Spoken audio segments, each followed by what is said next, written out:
Hey y'all, Dixie here. Today I want to talk to you about traveling to the southern terminus of the Continental Divide Trail, or as it is commonly known, the CDT. There are actually 3 southern termini: Antelope Wells, Columbus, and Crazy Cook. The southern terminus I'm going to focus on today is the Crazy Cook terminus that has the well-known monument there, and there's actually a little shade structure, but it is the most difficult terminus to access. So it kind of seems like it might be a no-brainer and you might pick one of the other 2 termini that are easier to access, but there are actually issues with those termini also. The Antelope Wells terminus is actually at a port of entry or an international border crossing between Mexico and the US. It starts you off with at least a 20-mile road walk. I think it's longer than that until you finally reconnect with the CDT proper. And also water is pretty much slim to none on this route. There may be people coming through, you might could hitchhike somewhere to get more water, or you're just really gonna have to weigh yourself down with a whole lot of water. So if you end up wanting to take this option, while it is easily accessible because it's on pavement, I just feel like that's really not setting you up for the best chance of success right out of the gate. The Columbus terminus also has its issues. Apparently there is some gray area whether it's on private property or actually an alternate that is open to the public, but it is visible in the Guthook app. There is actually a track for it if you want to follow that. I checked the water sources listed on that track and it looks like there are either no comments about the status of water on that alternate, or they're reported as dry as far back as 2014. So again, that one's gonna put you in a little bit of a hairy situation. You could potentially start at that terminus and not follow that track and make sure that you aren't going on to private property. But then again, that's setting you up for another long road walk into potentially Columbus, then Deming, New Mexico, and then on into Silver City. And that's just not, in my opinion, a great way to start your thru hike. And finally, Crazy Cook is more of the official starting point for the CDT for northbound hikers. It is the most difficult to access though, and that's why I want to talk about it in detail today. I'll tell you the easiest way to get there and then the way that I chose that made me realize that the other option was the easiest. The easiest option for getting to the Crazy Cook Monument is to take a shuttle. There are other shuttle services. You can look into those if you want to, but the most popular one is overseen by the CDTC, which is the Continental Divide Trail Coalition. The CDTC asks that people register for a shuttle online. They've got the specific dates that the shuttles run on. They don't run every single day, but they do run on a lot of dates between early March and mid-May. You can still contact the CDTC, and I'll put their contact information, the link where you would sign up for a shuttle, and all of the other information I talk about in the video today in the video description, so you can find out more details, or if you want to go ahead and sign up for a shuttle, you can do that through one of those links. Now, if you're going to be a southbound or a Sobo hiker, you obviously won't be in that area from March to May, so they ask that you contact them when you hit Pie Town on your way southbound. If you're a section hiker who won't be coming through that area in peak season time, then there's still a chance that the CDTC can run a shuttle for you, or they might can link you up with a trail angel who can help you out. The CDT really has this shuttle service dialed in. They pick you up at the Econo Lodge in Lordsburg, so you can get into town, stay for the night, relax, and then head out early in the morning to hit the trailhead. It takes 3 hours to get to the terminus, and the ride is super rough. Now, if y'all are wondering, well, how do I get to Lordsburg, New Mexico?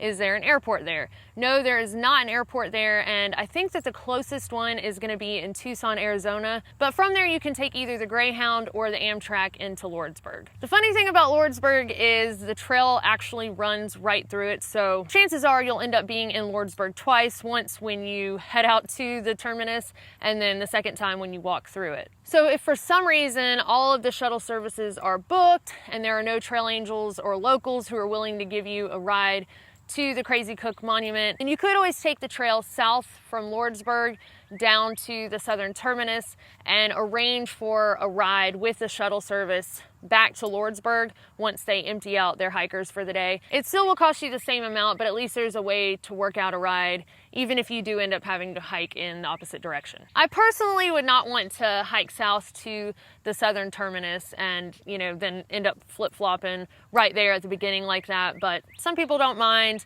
The best bet to avoid that, though, is to go ahead and schedule your shuttle ride as soon as possible. This year they opened up the reservations in February, so chances are they're probably going to open up about that time each year. So go ahead and get your preferred date in if you can. Now let's talk about pricing, because when I found out the price of the shuttle, that's when I decided that I no longer wanted to take it. The shuttle is $120 to drop you off at the southern terminus. Now they do include in that price 5 water caches, a 1-year membership to the CDTC, also a CDT hiker registration card that can get you discounts at different places along the way, a buff and some other swag, and then a discount code for if you complete your thru hike when you get to the end. You can fill out a form and apply for a completion certificate, so it'll give you a discount off the price of that completion certificate. Now, the CDTC says that they don't make any money off of this and that all costs go into gas. As I mentioned before, it is a very long, bumpy ride into vehicle repairs. In peak season, they have to rent vehicles. Of course, they have to compensate the drivers, etc. But as I mentioned, I felt like this was too expensive, and Perk had a friend that lived in New Mexico who said that he would happily take us down to the terminus. So we stayed in Deming the night before we planned to get out and start our northbound thru hike on the CDT. We headed out at a decent time that morning because I heard that it did take a while to get to the terminus.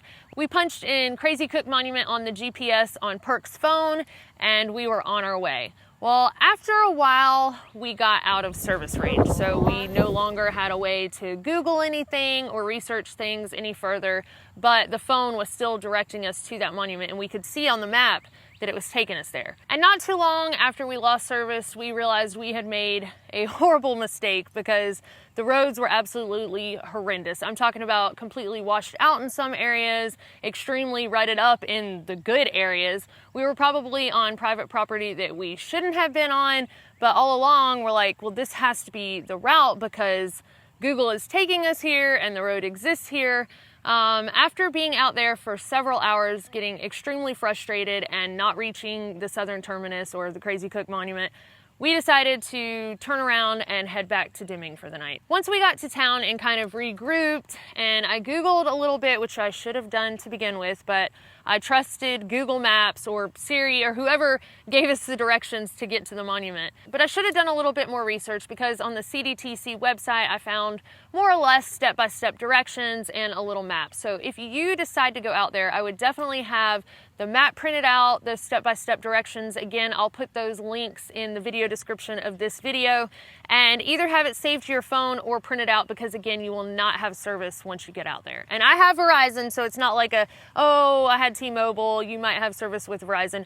All of us had no service, and we did have a T-Mobile and Verizon phone in the vehicle. So instead of doing proper research or just taking the shuttle and spending the $120, we had a whole lot of added stress, a lot of time spent running around the desert looking for something that we weren't gonna find, and we ended up paying for a motel room an extra night and not getting to start on the date that we originally intended to start. And then the gas costs and everything else. So honestly, I wish that we had just taken the shuttle. However, if you've decided in your mind, no, I want my mom, my dad, my brother, my sister, whoever to drive me to the terminus and be with me when I start, then that's absolutely fine. Let me give you some tips though to make sure you get there in one piece. So in addition to the map and the instructions, I highly recommend having a lot of water and make sure that your vehicle is full on gas. Just in case you were to get stranded out there, you want to make sure that you don't get dehydrated, and the gas is kind of a no-brainer. Another thing I want to say on water is make sure that you as a hiker have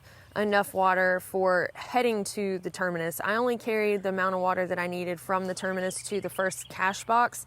So by the time I got to the terminus, I was pretty thirsty, I had a headache, and we started in the heat of the day at noon. So leave in plenty of time and carry enough water for the ride to the terminus. Having a spare tire might not be a bad idea. Make sure you're in a vehicle with some clearance because there are some pretty tall water bars out there and rutted out areas of the road. If it's been raining recently, I would suggest having four-wheel drive. I could see how the roads could get pretty torn up and muddy if it were to rain. If you decide to not take the shuttle, then I would at least purchase their water cache service. Again, it is 5 different locations along that stretch from Crazy Cook Monument to Lordsburg. It is a very dry stretch. You're not going to find any running water out there. So just knowing that you will have water in those cache boxes, you could go out there and place your own. I would not personally want to ride out there on those roads trying to find the cache boxes, but the CDTC does have a map if you want to do that. I enjoy riding dirt roads, but the New Mexico dirt roads are some kind of rough dirt roads. But if you decide to go with their $10 service, they leave you 2 gallons of water at each cache box. And then there's a volunteer who goes out there and checks on those regularly. So even if somebody takes a little more than their share, you can count on the fact that you're going to have 2 gallons of water at each cache box. And that's not encouraging you to take more than your share, but honestly, I think you'd be hard pressed to drink 2 liters at each cache box. At least I was. If you're a bigger fella, you might be able to down all of those, but it became kind of a challenge for me, you know, to try to actually drink all of them or carry them with me, but I never was able to. The volunteer I met was named Radar. He also acts as a trail angel. We saw him later on in the trail too, after he got done with his water cache services and everything he was doing with the CDTC. He was up in Colorado later, kind of helping folks out, but Radar was looking out for people. So he was making sure that if you ordered the cache service, that you were actually arriving at the cache boxes and getting your water, and that you hadn't like fallen out in the desert somewhere. He said that he had helped people get out of the desert before when they had gotten in a bad shape, or kept an eye out for them and at least knew that they were missing so he could alert somebody. So I feel like if you have friends and family that are concerned about you being out there, especially starting in the desert, which can be brutal, knowing that there's somebody kind of looking out for you and making sure that you're actually making it to those checkpoints might be comforting. All right, y'all, well, that is all I have for you today on the topic of getting to the southern terminus of the CDT. I hope that for some of y'all who are planning to go out and section or through hike the CDT, that this is helpful for that area. It was very frustrating to me, and again, a lot of it was my own fault, so that's why I'm trying to share my mistakes with y'all so that you can go forward and not have the same frustrations. If anyone else has any input on shuttle services or different things like that for the southern terminus of the CDT, or if any of y'all have taken the other routes, I'd love to hear more about that. So feel free to leave those comments, or if y'all have any questions, in the comments below. Thank y'all so much for watching, and if you enjoy the content of this channel, don't forget to subscribe before you go, and we will see y'all next time.